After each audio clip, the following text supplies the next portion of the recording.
Setahun Najib di penjara, kenapa UMNO tak boleh dapatkan keadilan untuk pemimpin kita?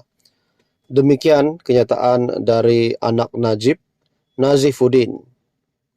Anak lelaki Datuk Seri Najib Razak, Datuk Muhammad Nazifuddin, mempersoalkan kenapa sehingga kini UMNO tidak boleh mendapatkan keadilan untuk bapanya yang telah setahun menjalani hukuman di penjara Kajang. Menurut Muhammad Nazifuddin, ahli keluarganya tidak dapat membendung rasa kecewa kerana segala pengorbanan bekas Perdana Menteri itu kepada rakyat dan negara yang disifatkan seperti mengorbankan nyawanya sendiri seolah-olah tidak dihargai. Tuan-tuan dan puan, dalam artikel ini dari Astro Awani, adakah selepas setahun Datuk Seri Najib Razak menjalani hukuman penjara di Kajang, adakah pihak yang akan membantu beliau, terutamanya dari kepimpinan UMNO, untuk membantu Najib keluar dari penjara? Adakah Datuk Seri Anwar Ibrahim sebagai Perdana Menteri yang bekerjasama dengan UMNO Barisan Nasional hari ini di dalam kerajaan perpaduan akan membantu Najib keluar dari penjara? Semua itu masih menjadi persoalan. Dalam artikel ini, beliau menambah, setahun berlalu tetapi keadilan buat bapanya bagaikan sirna.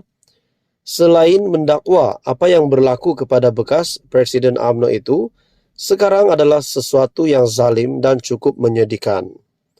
Ayahanda Najib masih di belakang tirai besi, masih cuba tersenyum untuk kita semua.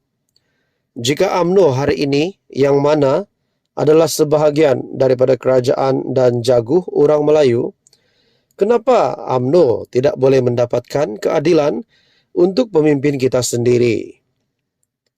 Jika Tun Razak, bekas Perdana Menteri, dipenjarakan hari ini dan bukan Datuk Seri Najib, adakah kita akan dapat keadilan untuknya? Katanya dalam satu kenyataan. Salam sejahtera Malaysia, tuan-tuan dan puan-puan yang amat dihormati sekalian. Hari ini terdapat satu lagi info menarik, info hangat. Ini pasti mengejutkan kepimpinan Perikatan Nasional dan Bersatu disebabkan nama Hamzah Zainuddin sebagai ketua pembangkang disebut di dalam artikel ini. Sebuah artikel dari My Metro yang bertajuk Akaun Bank Pemimpin Utama Pembangkang Keluarga dibeku LHDN. Akaun bank milik pemimpin utama pembangkang dan keluarganya didakwa dibekukan LHDN. Difahamkan pembekuan itu dilakukan pihak terbabit. Tindakan itu dipercayai sebahagian daripada siasatan yang dijalankan SPRM terhadap pemimpin berkenaan. Menurut sumber, pemimpin itu akan memberikan kenyataan berhubung dakwaan berkenaan. Saudara-saudara yang amat dihormati sekalian, setelah timbul isu tentang pembekuan akaun bank milik Hamzah Zainuddin. Setelah timbul isu ini, adakah Hamzah Zainuddin bakal ditangkap ataupun Hamzah Zainuddin bakal menerima satu lagi keputusan malang bersama dengan ahli keluarganya yang disahkan oleh LHDN? Dalam artikel yang lain juga disahkan oleh Malaysia Kini, LHDN beku akaun bank Hamzah keluarga. LHDN dilaporkan mengambil tindakan membekukan akaun bank milik seorang pemimpin pembangkang dan ahli keluarganya. Sumber yang tahu berkenaan perkara itu mengesahkan kepada Malaysia Kini bahawa ahli politik tersebut adalah Setiausaha Agung Bersatu Hamzah Zainuddin. Sumber itu juga berkata akaunnya dibekukan bermula hari ini. Tindakan berkenaan dipercayai ada kaitan dengan siasatan SPRM terhadap ahli politik tersebut. Malaysia Kini telah menghubungi Ketua Pesuruhjaya SPRM Tan Sri Azam Baki untuk mendapatkan maklum balas berkenaan perkara ini. Terdahulu, Desta memetik sumber yang tidak didedahkan berkata, pembekuan akaun tersebut berlaku pada hari ini. Namun laporan itu tidak menyatakan nama ahli politik secara khusus. LHDN enggan mengulas lanjut mengenai perkara itu dan menjelaskan hanya pihak yang terlibat boleh mengesahkan pembekuan akaun berkenaan. Saudara-saudara, ini satu keputusan yang amat mengejutkan untuk Kepimpinan Perikatan Nasional, Kepimpinan Bersatu. Selesai saja pilihan raya negeri, tiba-tiba disahkan Hamzah Zainuddin dan keluarga. Dalam sebuah artikel dari Malaysia Kini, LHDN beku akaun bank Hamzah dan keluarga. Adakah di sini jika dapat disabitkan kesalahan, Hamzah Zainuddin dan ahli keluarga boleh ditangkap ataupun boleh dikenakan tindakan? Saudara-saudara, ini satu lagi isu yang menimbulkan banyak spekulasi.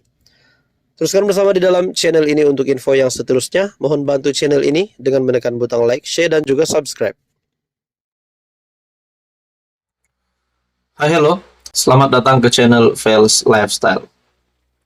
Terima kasih karena masih setia di dalam channel ini. Saudara-saudara, sebelum ini saya ada membuat ulasan. Saya mengambil maklumat dari sumber-sumber pemerhati politik yang lain berkenaan dengan riwayat Tun Mahathir sudah tamat. Bukan riwayatnya, tetapi riwayat dalam politik. Setelah baru-baru ini PAS PN dilihat mampu untuk memenangi banyak kursi tanpa ada Mahathir pun, adakah Mahathir masih relevan untuk diterima dalam gabungan PN? Ada juga kata setelah kalah pada PRU15, Mahathir patut rehat saja.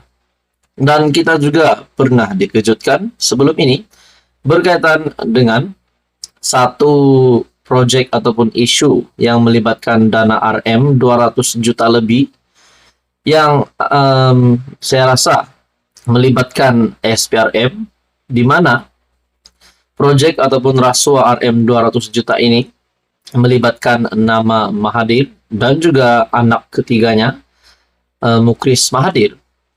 Saudara-saudara, yang terkini pula, polis membuat satu keputusan ataupun pendedahan yang pasti amat membuat penyokong Tun Mahathir pening kepala.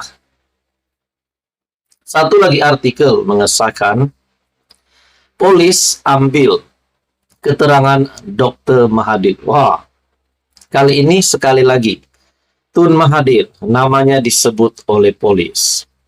Melalui sebuah artikel dari Free Malaysia Today ataupun FMT, polis ambil keterangan Dr. Mahathir berhubung catatan Facebook. Dalam artikel ini, 2 laporan polis telah dibuat terhadap bekas Perdana Menteri itu selepas beliau membincangkan identiti dan sejarah Malaysia dalam 2 catatan Facebook pada Julai. Nah, menjadi persoalan tanda tanya ramai orang. Apa kaitan polis ingin mengambil keterangan bekas Perdana Menteri ini berkaitan dengan posting Tun Mahathir, di mana beliau membincangkan identiti dan sejarah Malaysia dalam 2 catatan Facebook pada Julai. Adakah di sini ada salah laku yang melibatkan nama Tun Mahathir yang dapat dikaitkan dengan apa yang telah disampaikan oleh Tun melalui Facebook beliau yang membincangkan identiti dan sejarah Malaysia? Bekas Perdana Menteri Dr. Mahathir dipanggil polis untuk mengambil keterangan berhubung siasatan yang sedang berjalan, kata sumber. Difahamkan, polis merakamkan keterangannya berikutan 2 laporan berhubung catatan Facebook pada 27 Julai. Mahathir dijangka mengadakan sidang media berhubung perkara itu petang ini. Pada 27 Julai, Mahathir membuat 2 hantaran Facebook, dengan satunya menyatakan bahwa Malaysia harus diiktiraf terutamanya sebagai sebuah negara Melayu berbanding sebuah negara berbilang kaum. Manakala hantaran kedua pula, Mahathir mempersoalkan sama ada Malaysia telah dijajah oleh pendatang dan keturunan mereka. Tidak diketahui mana satu hantaran Facebook yang sedang disiasat. Apabila saya melihat di sini pada tarikh 27 Julai, Mahathir membuat 2 hantaran Facebook, dengan satunya menyatakan bahwa Malaysia harus diiktiraf terutamanya sebagai sebuah negara Melayu berbanding sebuah negara berbilang kaum. Menurut Anda, tuan-tuan dan puan, saudara-saudara yang amat dihormati sekalian, adakah apa yang dinyatakan Tun Mahathir ini kita dapat sokong? Ataupun kita tidak sokong, ataupun kita kekal neutral, tidak tahu mau menyokong sama ada Malaysia harus diiktiraf terutamanya sebagai sebuah negara Melayu ataupun sebuah negara berbilang kaum. Pada akhirnya, saudara-saudara, artikel ini mengesahkan polis ambil keterangan Dr. Mahathir berhubung catatan Facebook. Adakah di sini Mahathir terlibat dengan salah laku? Adakah Mahathir di sini akan dikenakan tindakan undang-undang, akan ditangkap, akan diserbu, akan dipenjara? Nah, semua itu menjadi persoalan. Saudara-saudara, tonton dan puan, artikel ini pada 18 Agustus 2023. Sekian saja, teruskan bersama di dalam channel ini untuk info yang seterusnya.